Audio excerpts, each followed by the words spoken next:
for clean energy subsidies, wind, solar, like that. But the New York State Public Services Commission orders $7.6 billion of those dollars to go to 4 aging, unprofitable nuclear reactors in an illegal bailout.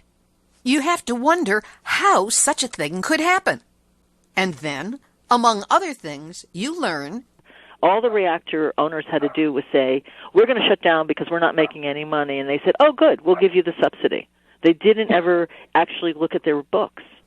Well, when you hear that due diligence does not seem to be part of New York State's process when there's money available to be slurped up by the nuclear industry, you start to see yet again that there is a very uncomfortable seat that we all share.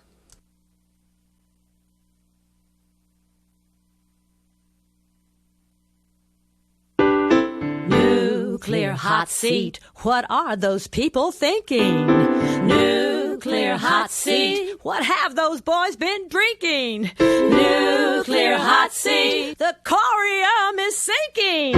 Our time to act is shrinking, but our activists are linking. Nuclear hot seat. Welcome to Nuclear Hot Seat, the weekly international news magazine, keeping you up to date on all things nuclear from a different perspective. My name is Libby Halevi. I'm the producer and host, as well as a survivor of the nuclear accident at 3 Mile Island from just 1 mile away. So I know what can happen when those nuclear so-called experts get it wrong. This week, we dig into the recent court decision that is allowing a group of New York State NGOs, small local businesses, and the Nuclear Information and Resource Service to continue their lawsuit challenging billions in ratepayer subsidies to 4 aging, unprofitable nuclear reactors in upstate New York. We talk with attorney Susan H. Shapiro and Tim Judson, Executive Director of NIRS, about what it is taking to stop this illegal nuclear bailout from happening. David and Goliath at its best. We'll also hear from James Friedberg, producer of the HBO documentary Atomic Homefront. We'll be exploring the potential impact of that powerful film about illegally buried World War II nuclear weapons waste in North St. Louis and the devastating impact of the Westlake landfill and its toxic load on the health and lives of those who lived nearby and didn't know it was there. We will also have Numbnuts of the Week for outstanding nuclear boneheadedness, activist shout-outs, and more honest nuclear information than Mike Pence was willing to share with anyone at the Olympics. All of this coming up in just a few moments. Today is Tuesday, February 13, 2018, and here is the week's nuclear news from a different perspective. Starting out this week with the bad news from the Hanford site in southeastern Washington state. On-site monitoring by the Washington State Department of Health has found elevated readings of radioactive contamination at the Hanford site. In December, demolition work at Hanford's plutonium finishing plant was suspended after wind picked up radioactive particles and spread them. The highest measurements were in November and December, according to a letter sent Tuesday by Clark Halverson, Assistant Secretary to the State Department of Health air samples. In some locations, there were concentrations of americium and plutonium found at 5 to 10 times federal emission standards for a year-long exposure. According to internationally acclaimed physician and pediatrician Dr. Helen Caldicott, the cancer cycle is initiated by a single mutation in a single regulatory gene in a single cell in the human body. The mutation can be caused by a single exposure to a single radioactive element. In other words, there is no such thing as an insignificant exposure to radionuclides. As to the Hanford site, americium and plutonium give off hard-to-detect alpha radiation that was found up to 10 miles away from the demolition site. A spread Halverson described as troubling because of its greater potential for damage in biological tissue and the potential for lifelong internal contamination. Tom Carpenter, executive director of watchdog group Hanford Challenge, says the demolition project is responsible for one of the most serious spreads of radioactive material in the decades of cleanup work at Hanford. He said, "I have never seen the State Department of Health take this tone and request this kind of information. This is a big deal." Hundreds of workers involved in the demolition zone were tested, and 31 of them were found to have inhaled or ingested plutonium. Dr. Erica Leibelt, a toxicologist and executive director as well as medical director of the Washington Poison Center, said, "Plutonium will go to the bones and sit there for a long, long time. Your risks are lung cancer, liver cancer, and bone cancer, because that's where plutonium heads in the body." According to an investigation by King 5 Television in Seattle and reporter Susanna Frame, the plutonium spread made it onto 36 cars.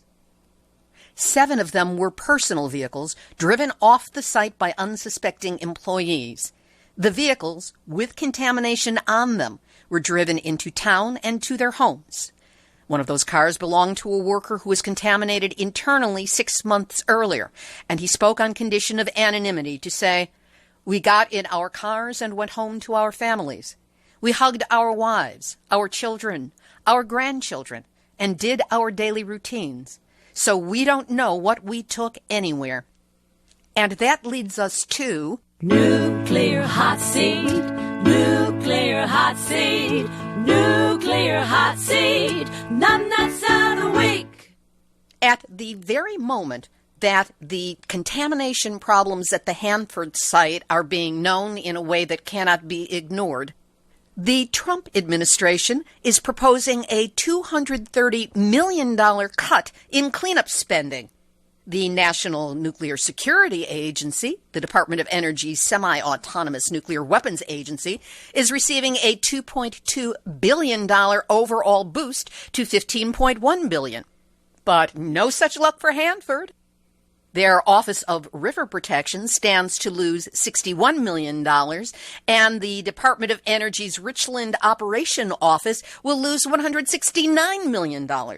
This at the very same time that critics have said Hanford's budget must be dramatically increased to some $3 billion a year to achieve legal cleanup milestones. Does this administration think that the radiological toxins that are at the Hanford site are just going to sit there and wait around and do nothing? Do they not understand the kind of lethal contamination that is coming off that site and already impacting people and the environment? Oh, yeah, that's right. They don't believe in science in the White House. Maybe more funds will be available for Hanford if they just stage a parade. And that's why the Trump administration, with their proposed cuts to clean up at Hanford, are this week's Nuclear hot seat, numbnuts of the week. We will also have a link up on our website to an article about Trump ordering the Department of Energy to prepare for the possibility of the first U.S. nuclear test in 26 years. A cyber attack on the corporate computer system at Entergy's Louisiana headquarters affected computer systems at all the company's nuclear plants, including Pilgrim Nuclear Power Station in Plymouth, Massachusetts. Neil Sheehan of the Nuclear Regulatory Commission said that all nuclear plants must meet certain cybersecurity standards, which includes the separation of critical and non-critical systems. According to Sheehan, no plant safety or security functions have been impacted. However, he neglected to mention that the Nuclear Regulatory Commission has approved a cybersecurity extension for Pilgrim Nuclear Power Station and that Entergy will not have to comply with certain safety requirements because the extension gives the company until December 31st, 2020 to make the changes, and the facility is scheduled to permanently shut down as of May 31st, 2019. So I guess we all have to keep our fingers crossed and hope that there is no further breach of cybersecurity at Pilgrim between now and shutdown. Nuclear Regulatory Commission regulators took another step backwards in their streamlining of rules for decommissioning nuclear reactors. The 5 reactors undergoing decommissioning submitted 49 requests for exemptions and license amendments to date, which ranged from the elimination of the 10-mile emergency planning zone surrounding the plant to reductions in required liability insurance for off-site problems. A large number of these license amendments and exemptions have already been granted. Mary Lampert, president of Pilgrim Watch, a local Pilgrim nuclear power station opponent, said, "The NRC appears eager to further chip away decommissioning requirements that are already too lenient." And Diane Turco, president of the Cape Downwinders, expressed outrage over the proposed changes, saying, "The recommendations fly in the face of public input and security. A spent fuel pool fire at Pilgrim could potentially contaminate an area from Manhattan to Nova Scotia. These recommendations are rule-breaking, not rule-making." And Massachusetts Senator Ed Markey said, "Pilgrim's spent fuel pool contains nearly 4 times more radioactive waste than it was originally designed to hold. We need the NRC to post the danger sign outside these fuel pools and ensure dangerous nuclear waste is moved to safer storage before a nuclear disaster occurs." In South Carolina, sticker shock. This boondoggle at the VC Summer partially built and now abandoned facility near Columbia, South Carolina, began back in 2006. That's when South Carolina decided to allow utilities to bill customers for the cost of nuclear construction as it happened, rather than waiting until the power plants were completed. Brett Bursey, executive director of SC Progressive Network, a social justice group, said, "Rather than charge our elder Aunt Minnie in 10 years when it goes online, this was presented as a consumer-friendly way to pay for construction as they go." An audit by Bechtel Corporation 2 years ago found the construction plans and design were faulty and that the project was poorly managed. As one legislator put it, the entire project was built to fail. But utility customers have already been billed some $2 billion for the reactors, meaning the average ratepayer is paying an additional $250 a year. Under current regulations, the utilities continue to collect $37 million per month for something that isn't going to happen.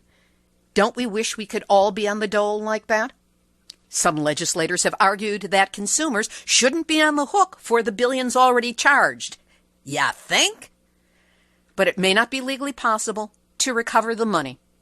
In Utah, the State House of Representatives has approved giving a $1.72 million tax break every year to Utah-based nuclear waste disposal company Energy Solutions.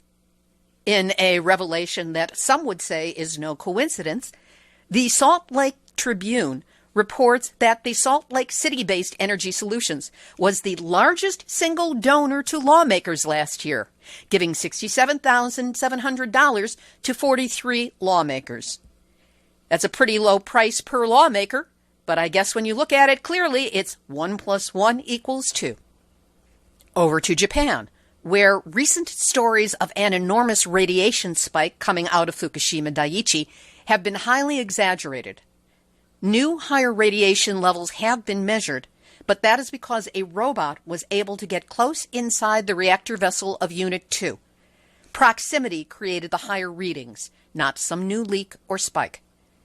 According to Nancy Faust of simplyinfo.org, the same thing happened almost exactly 1 year ago, the last time a robot got close enough to measure higher readings. By way of comparison, the readings that were just taken were lower than those in the same general area taken by robot inspection in 2017. This is not to minimize how bad the radiation levels are at Fukushima Daiichi or the continuing contamination of the Pacific Ocean, but to provide clarity that this is not some new event, just a closer reading of how bad things really are. Last Tuesday, February 6th, Prime Minister Shinzo Abe and his predecessor, Naoto Kan, had a rare face-to-face showdown at the lower house budget committee session in Japan over their nuclear energy policies. Abe indicated he will continue to support restarting nuclear plants around Japan, while Kan condemned Abe's position as calculating only what is convenient for yourself. In an argument over the true cost of nuclear power generation, neither Khan nor Abe would budge from their viewpoints. Why do they even bother?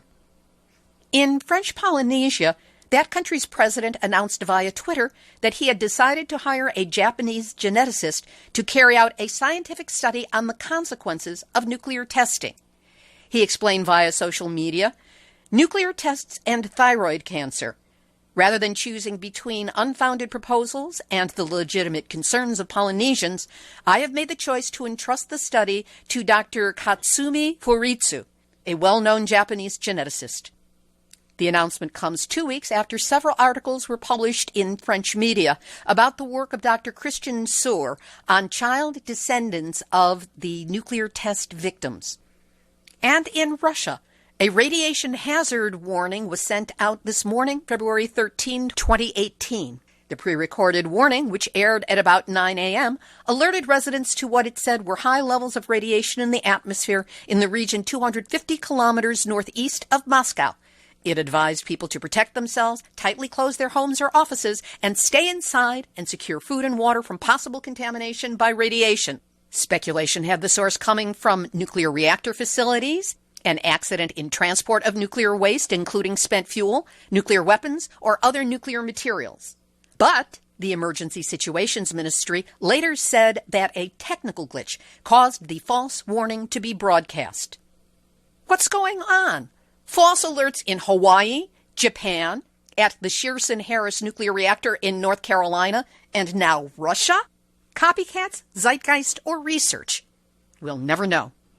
We'll have this week's featured interview in just a moment. But first, someone in the entertainment industry once asked me, is there really enough nuclear news to fill a program every week?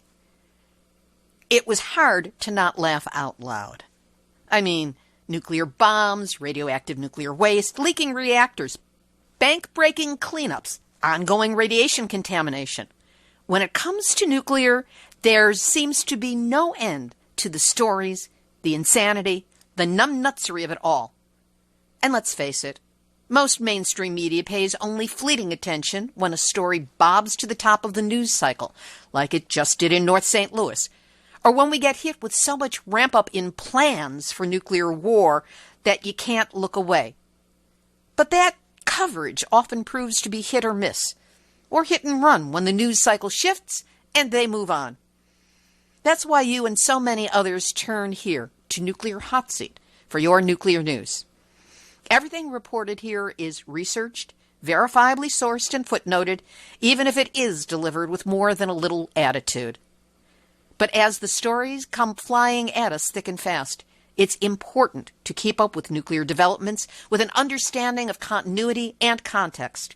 And that's what Nuclear Hotseat is here to provide, along with interviews with genuine experts on all things nuclear who do not go along with the radioactive industry's party line. In order to provide you with this information every week, we incur costs. And that's why I reach out for your help every week. Without your support, Nuclear Hotseat would not be able to continue following the onslaught of nuclear stories. So if you're grateful for the news, background information, interviews, and insights you get from the show, help us keep doing it. Yes, it's the D word. I'm asking for a donation so we can meet our E word, expenses, with the M word, money. Now, you can make a one-time donation of any size or set up a monthly sustaining donation. Either way, just go to nuclearhotseat.com and click on the big red donate button. And for those of you on a budget, and who isn't these days, we've set up an easy, inexpensive way for you to help us out. Buy Nuclear Hotseat a monthly cup of coffee. Send the show a monthly $5, which is the equivalent of a cup of coffee and a nice tip to the barista.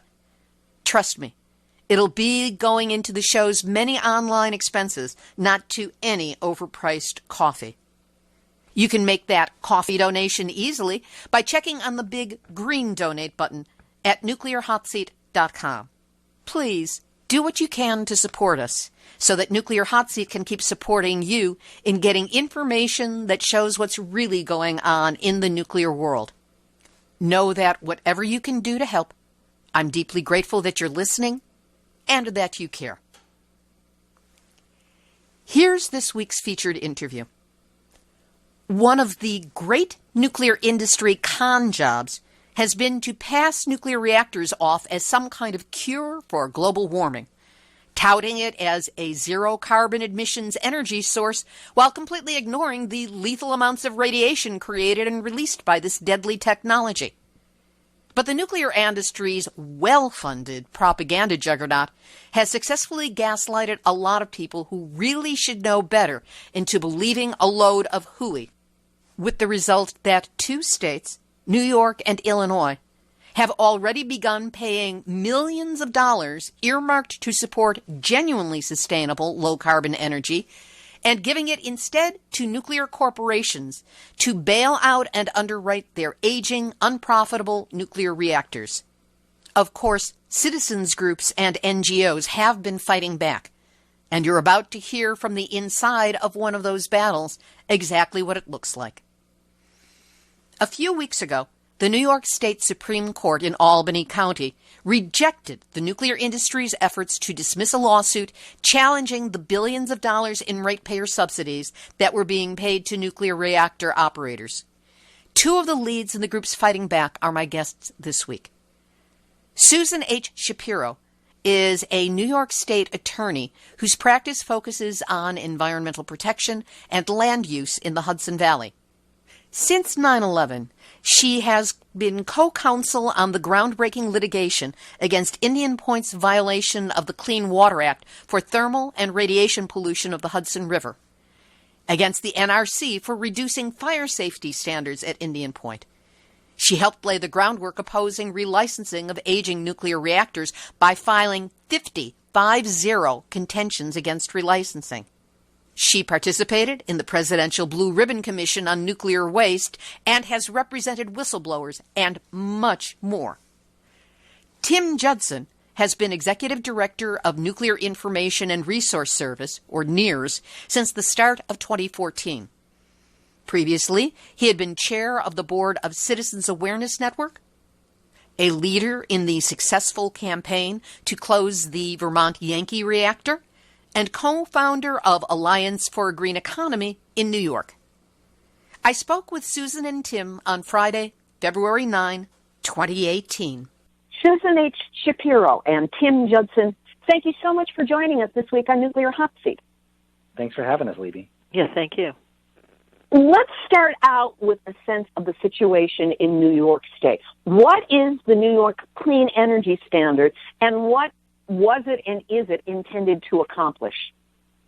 Well, the New York's Clean Energy Standard is an energy policy that was put in place by the state's Utility Commission in August 2016. And basically what it does is it packages a renewable energy standard, much like what California has. New York's was set at 50% renewable energy by 2030.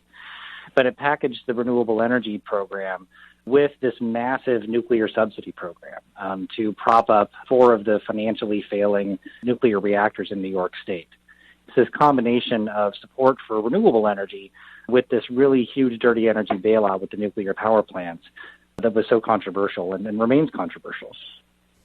How in the world has the nuclear industry been able to position itself as clean energy and zero emissions and convince the state of New York and elsewhere that it should be getting money that is really intended for renewables?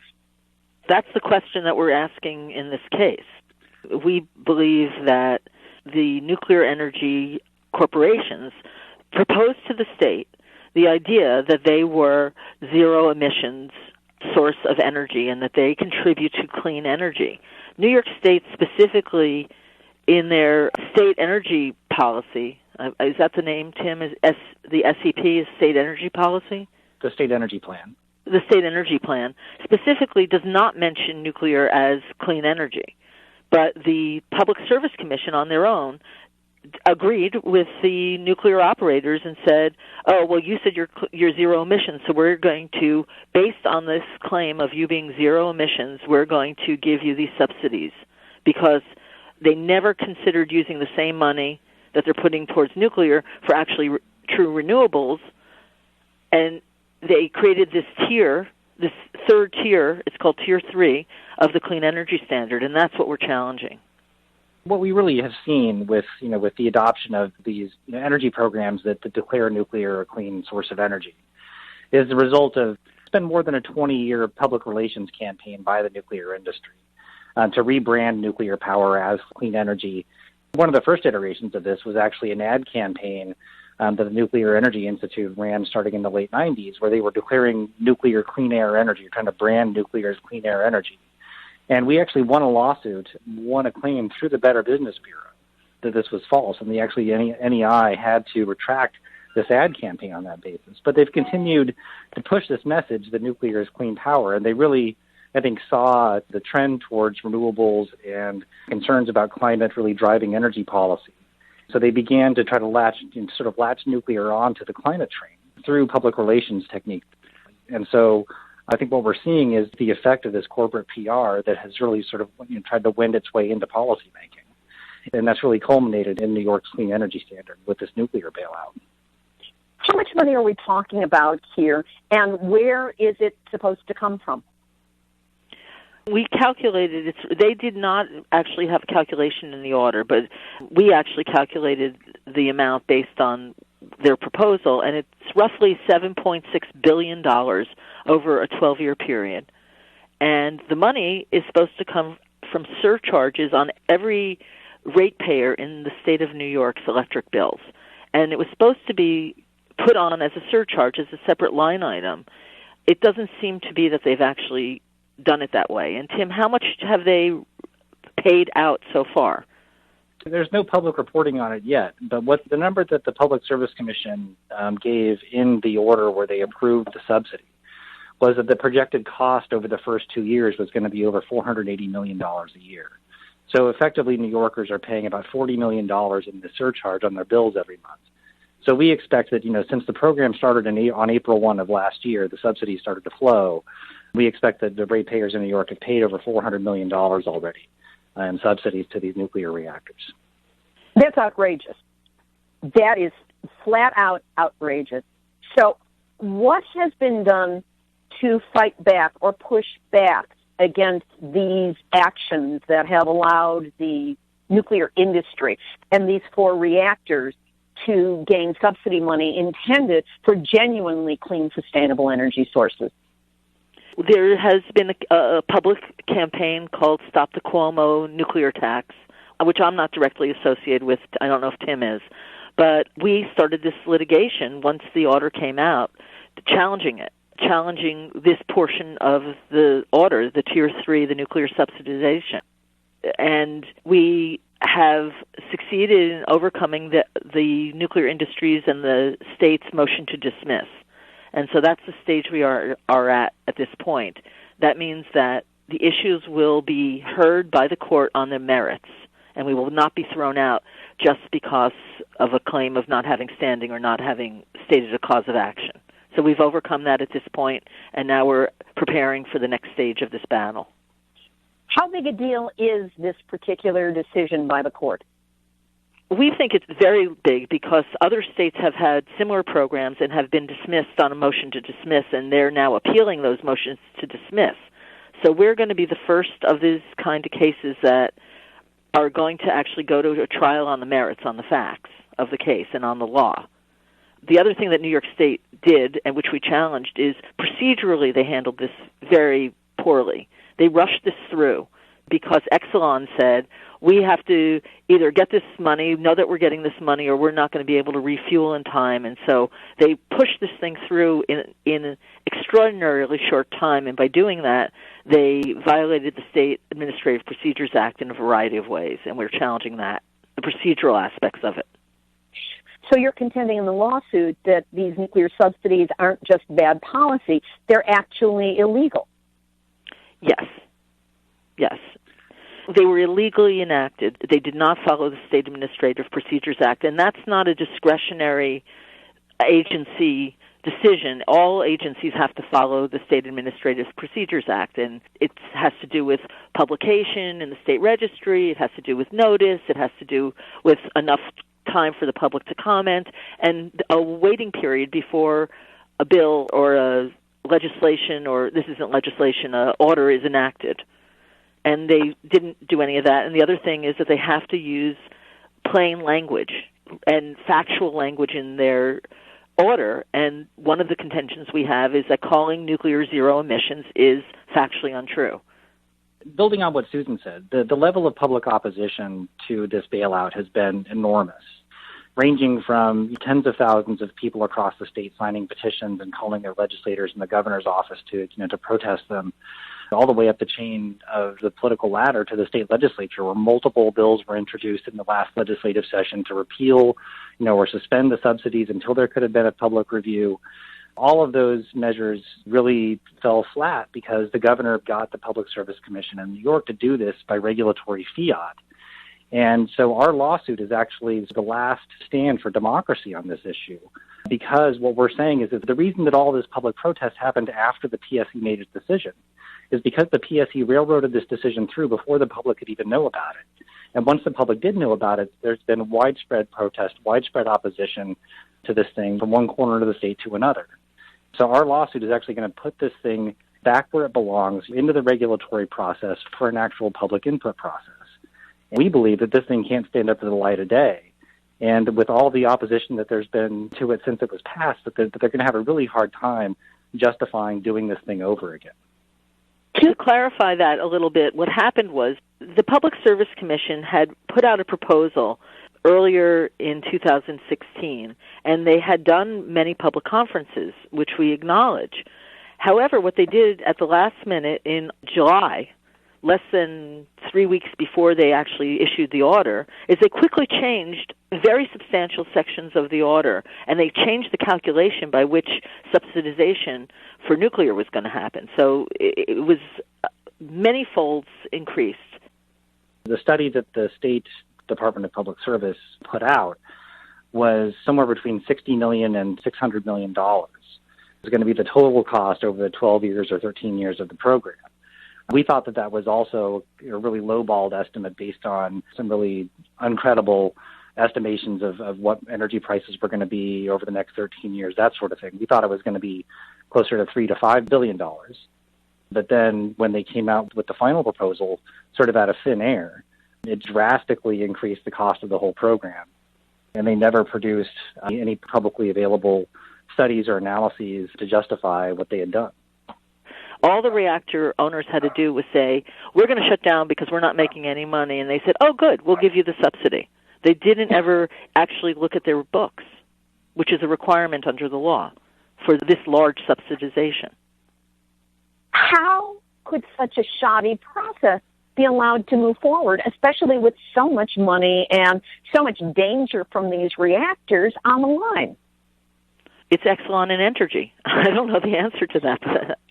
What really happened here was that there was a political decision made by the governor of New York, who appoints the commissioners of the Public Service Commission. He didn't want these reactors to close, we think essentially for political reasons. 2018 is an election year, and 2 of the 4 reactors that have been subsidized so far are in regions of the state where there's high unemployment and the governor has a hard time winning in those parts of the state. And so he made a decision that he didn't want to have job losses at nuclear plants hanging around his neck going into an election year. Essentially, this was one of the most expensive jobs programs that's ever been created, as far as we can tell. It's also probably one of the largest subsidies ever granted in New York State for anything. How many groups got together for this lawsuit? You've been saying we. Who is the we who has been pushing back against these subsidies? When we initially filed the complaint, we had 61 petitioners. We had a variety of community organizations, both national and New York State-based and locally based. And then we had individual petitioners who had been early adopters of clean energy. They had spent money for whether it be solar or wind or opting to only buy clean energy at a premium And they were now being forced to pay for dirty nuclear energy, despite the fact that they made a choice. They had made a decision with their money that they did not want to support nuclear anymore. But now this order requires every single person in the state to subsidize nuclear. You don't have an option to opt out of paying for it, even if you have always had solar or wind or whatever clean energy that you have. And that's why we had so many petitioners. But what the judge ruled on at the end was he only allowed 5 petitioners to remain in the case based on the timing that they filed the petition or that they filed requests for rehearing of the order. So in other words, it's a procedural manipulation that eliminated so many of the original backers of the bill. Would that be accurate? Yes, it would be accurate. We argued that because the rehearing petition was decided after the statutory time when it was supposed to be decided, which is within 30 days, that all these parties, that the time that the rehearing petition was decided was when the order actually started. The judge ruled that no, the order started August 1st, the date that the order was actually issued. So who are the 5 groups that are still behind this lawsuit who are allowed to remain on it? NIRS, Nuclear Information Resource Service, which Tim is the director of, Hudson River Sloop Clearwater, the Indian Point Safe Energy Coalition, PHASE, which is Promoting Health and Sustainable Energy, and Goshen Green Farm. How soon is this likely to come to the next legal stage, and what would that stage be? Is it a trial? Is it a hearing? What are we looking at? This is an Article 78, which is an action against the government agency. So it's a hearing with the judge and the other party. And one of the reasons we prevailed in the motion to dismiss is that the state never provided us with a record, the underlying record for the court or for the petitioners. And so they have to prepare the record and then respond. They haven't answered our complaint. And then we will reply, and then they'll set a public hearing. Now, the timing of this is we have no idea. We filed this in 2017, and it took until now to get a decision. So it's been, well over a year since this whole process started. Actually, we filed it in December 2016 initially, and then it was revised in January 2017, and it's been well over a year to even get to the point of prevailing beyond a motion to dismiss to get to the next step. So we have no idea when the hearing will be scheduled for at this time. And it sounds like with the election coming up in November of this year and with Governor Cuomo having so much on the line, I would just speculate that you won't be getting any kind of action before the November elections are over. It's unknown, and it's possible, and every month that they continue to get subsidization, they're making more and more money while, ratepayers are paying every month. New York is not the only state with a legislature that has fallen or is falling for this sham of nuclear so-called clean energy and diverting alternative energy funding to shore up aging, unprofitable reactors. How might this ruling impact the situation in Illinois, which has already followed suit, as well as New Jersey and Connecticut, which are considering the same course of action? The situations are slightly different in that this is not a legislative action. This was done by the Public Service Commission, which is appointed by the governor. They're an agency of the administrative branch. So this was an administrative decision. It was not a legislative decision. Whereas I understand in Illinois it was a legislative decision. So they're slightly different in terms of procedure, but the underlying issue of whether nuclear should be subsidized as part of a clean energy standard is really the question. Nuclear, as we know, is dirty energy. Nuclear is emitting radiation, thermal pollution, and greenhouse gases every day, whereas you have fossil fuels, which is now accepted as dirty energy, and that's what they're stating. They're saying, well, we need nuclear instead of fossil fuels. And that's what all the cases have in that are similar amongst the cases, but the process is different. We think, though, that if we can prevail on some of the issues in this case, that it would be very positive for the whole nation, for all the other cases. The battle over where these clean energy subsidies are going, the billions of dollars that are on the line here, is clearly not over. Where do you and where does this group of 5 organizations that are backing this case, what are your next steps?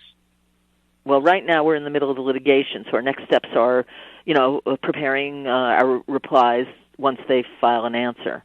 But on the broader level, the next steps are for communities to start to realize that nuclear should not be part of the clean energy mix.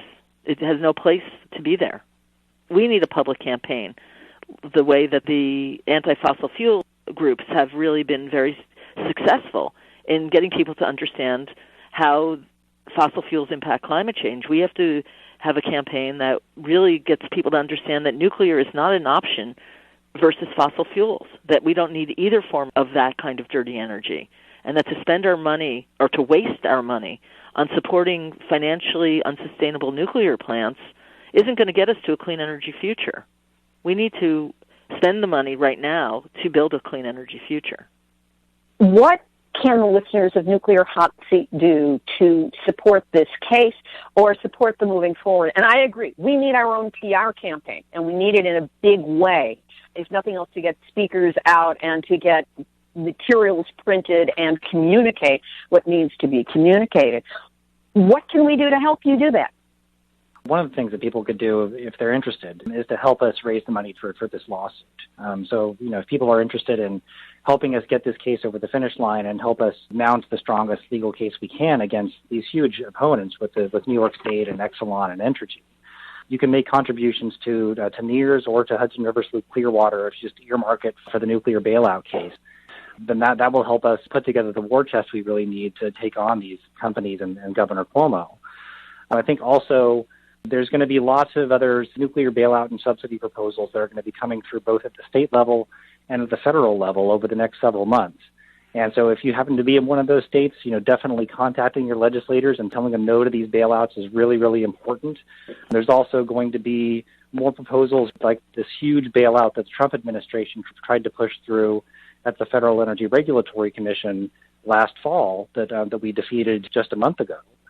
There's going to be more proposals like that coming through for these market rigging and other bailout schemes over the next several months. And so if you pay attention to NIRS's website or get on our mailing list, you'll find opportunity to take action to stop those things from moving forward. We've really got to nail down every door through which the nuclear industry can get subsidies and bailouts.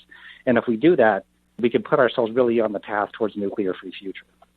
I totally agree. We think this is really a national issue, and we're in a position right now to be able to fight this problem, this very serious problem, in the court system.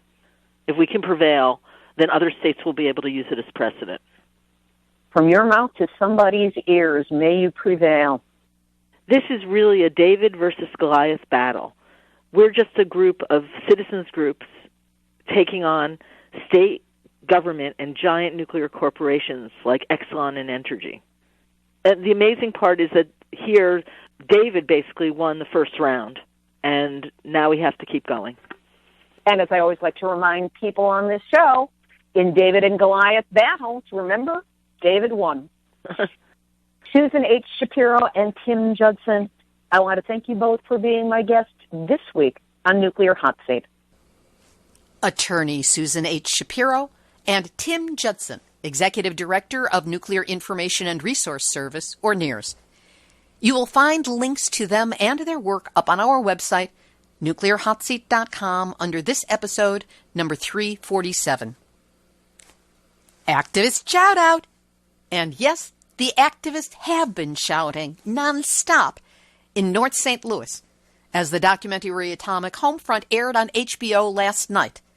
And there are a whole lot more people who are joining the ranks of those shouting activists. A crowd of over 200 got together to view the film in North St. Louis, and viewing parties took place around the country. The outpouring of shock, anger, support, and recognition has only just started, and has the power to fuel the movement for a full cleanup there and to sites beyond. I viewed the film in a screening in Pasadena last October. Director Rebecca Camissa was there, And I got to sit next to Just Mom's co-founder, Dawn Chapman, who was featured in the film.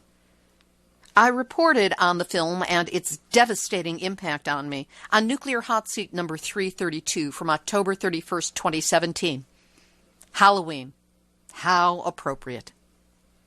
While I was there was another interview that I took that I did not have a chance to share on that program, and seems appropriate now that the film has been released to the world. At the screening, I spoke with producer James Friedberg about some of the challenges that they faced making the film and what they hope it will accomplish. What were some of the biggest challenges that you faced in getting the footage and making the film? Finding out the truth. Not the truth from the parents or the people about their children, or the woman who went through her reunions high school class book and couldn't find many of the people. They had died. Not them. It was really government. It was really people like that. They were always saying everything's just fine. There is no problem. But everything showed up that Rebecca would be doing the research on, and we'd find out that that just couldn't possibly be true. And by the way, it ends with that problem still going on, which means there isn't an ending right now, because this is going to continue. What is your hope for what this film will do as it makes its way in the world? Well, I think we have to get people to understand that this isn't the only place there's a problem. In fact, there's 517 that the Wall Street Journal had written about just in the United States. It turns out there's even more than that. So it's really about people finding out that what happened years ago when we were making nuclear waste and nuclear weapons, that is still with us many years later. And people are suffering from it, and they don't even know that's what they're suffering from. So it's making people aware of what's going on. And people who didn't know and people who did know need to group together and fight this, because the government is not fighting it. They're ignoring it or saying this may not be true. Nobody wants to take responsibility. It's a story of government, isn't it? Unfortunately, yes. The story of almost everything now. Is there anything else you'd like to add? We're just going to keep working on it.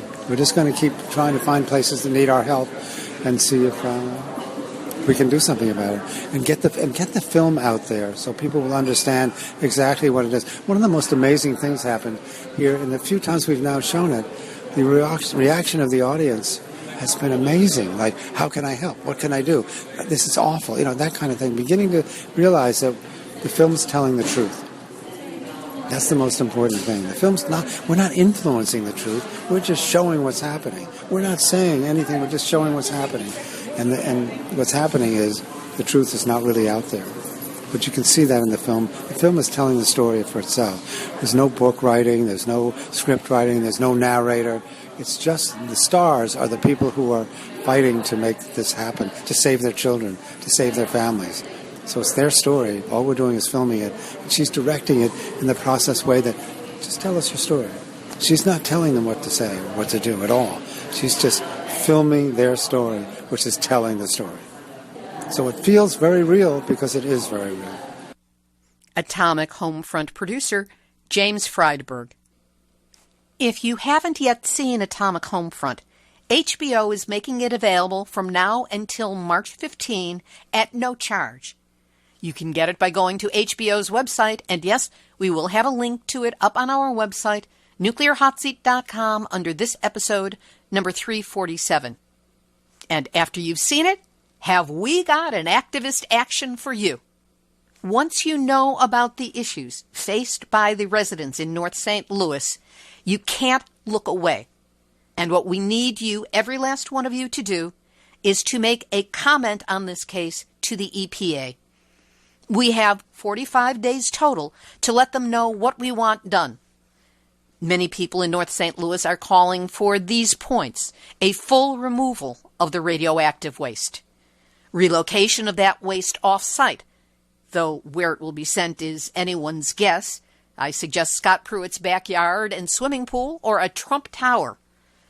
And they want an immediate buyout of the homes of those who live closest to the radioactive waste so they can get out of Dodge. We'll also have a link up on the website for your comments. And a request for signatures on a petition has come from dianuke.org. That's the Indian-based anti-nuclear site adminned by Kumar Sundaram. It's an international statement against the Kovada nuclear plant in India as being too expensive and dangerous. This is coming from India's former power secretary. And in Kovada, the villagers have been displaced forcibly, even as the prospects of Westinghouse's nuclear project remains uncertain.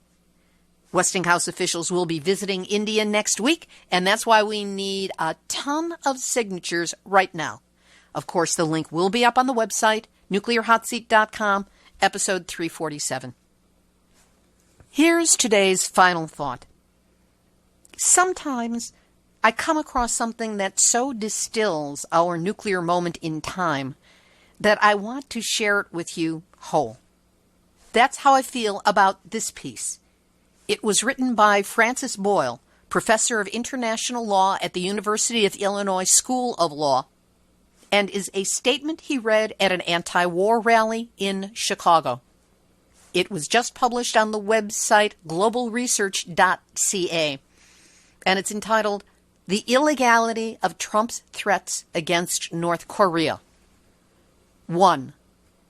The U.S. government threats of preventive warfare against, he calls it DPRK, I will refer to it as North Korea instead.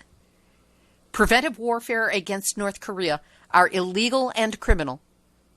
The Nuremberg Tribunal, in their judgment of 1946, which the U.S. helped organize, condemned preventive war when the lawyers for the Nazis made the argument on their behalf.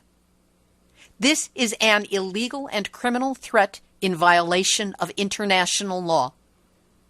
According to the World Court in its advisory opinion on the threat or use of nuclear weapons, the legality of a threat stands or falls on the same legal grounds as if the threat were carried out. 2. The repeated U.S. government threats to destroy or annihilate North Korea are an international crime under the 1948 Genocide Convention, to which the United States is a party. These genocidal threats are also illegal and criminal under the rationale of the 1996 World Court Advisory Opinion mentioned above. 3. The United States has an absolute obligation under UN Charter Article 2.3 and Article 3.3 to open negotiations with North Korea in good faith in order to produce a peace resolution of this dispute. Instead, the U.S. government has repeatedly rejected these obligations under the UN Charter. 4. The proposal by Russia and China for a dual freeze is an excellent basis to produce good faith and direct negotiations between the USA and North Korea as required by the UN Charter. 5. The United States is deliberately provoking North Korea, ratcheting up these provocations in the hope that they will provoke North Korea to commit an act of aggression against the United States that the USA can then use as a pretext for war. China has stated that if the U.S. attacks first, it will defend North Korea, but that if North Korea strikes first, China will remain out of any war. So the United States is trying to provoke North Korea into striking first. 6. It is an extremely dangerous situation.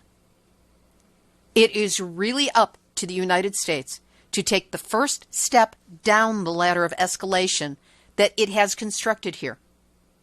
Instead, it appears that the Trump administration is going to escalate up the ladder of escalation in the hope and expectation that North Korea will capitulate.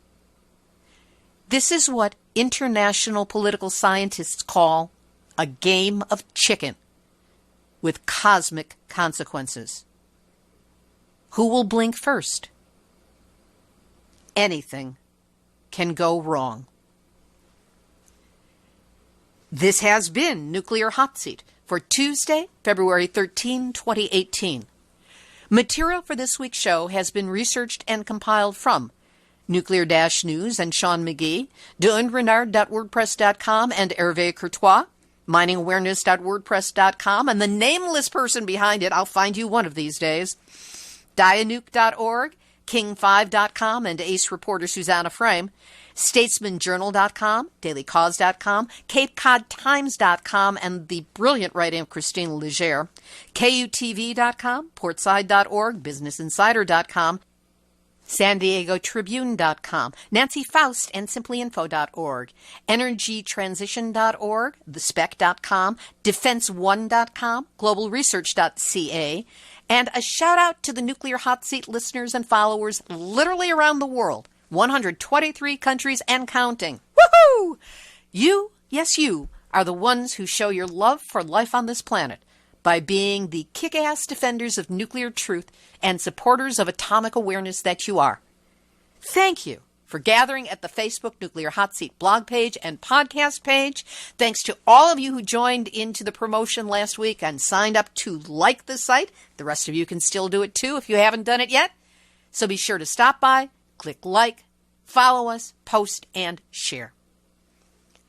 Theme music written by me, sung by Marilee Weber, accompaniment by John Barnard, recorded at Winslow Court Studio in Hollywood. If you know of a radio station in your area that would be interested in joining the growing list of broadcast affiliates carrying Nuclear Hot Seat, contact me with their info by writing to info@nuclearhotseat.com. And if you want to get Nuclear Hot Seat delivered via email every week, it's easy to do. Just go to nuclearhotseat.com, look for the yellow box, we've got things color-coded there, yellow box, and fill it out to sign up for weekly email links to the latest show. Now, you can be of help in this too, because if you have a story lead, a hot tip, or a suggestion of someone to interview, you can send an email to info@nuclearhotseat.com and give me the necessary information. I'll see what I can do. We are copyright 2018. Libby Halevi and Hardestry Communications. All rights reserved, but fair use allowed as long as proper attribution is provided. And if you appreciate weekly verifiable news updates about nuclear issues around the world, delivered with more than a slight amount of snark, take a moment to send a donation of any size to nuclearhotseat.com. And if you don't want to use PayPal or online, email me. I'll get you the information for sending something more directly the old-fashioned way. This is Libby Halevi of Hardestry Communications, the heart of the art of communicating, reminding you that when it comes to nuclear, what you don't know can hurt you, and probably will if it hasn't already. There. You have just had your nuclear wake-up call. So don't go back to sleep, because we are all in the Nuclear Hot Seat. Nuclear Hot Seat. What are those people thinking? Nuclear Hot Seat. What have those boys been drinking? Nuclear Hot Seat. The corium is sinking. Our time to act is shrinking, but our activists are linking. Nuclear Hot Seat. It's the bomb.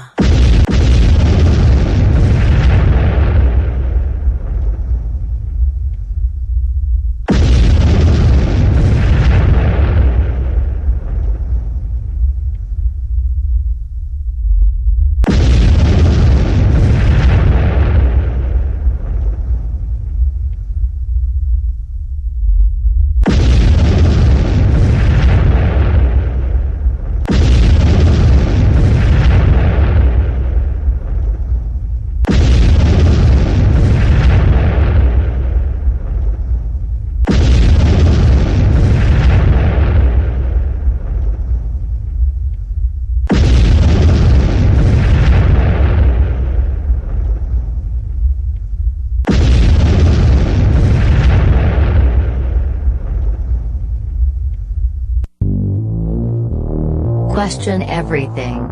Intelligent radio for intelligent people. UCY.tv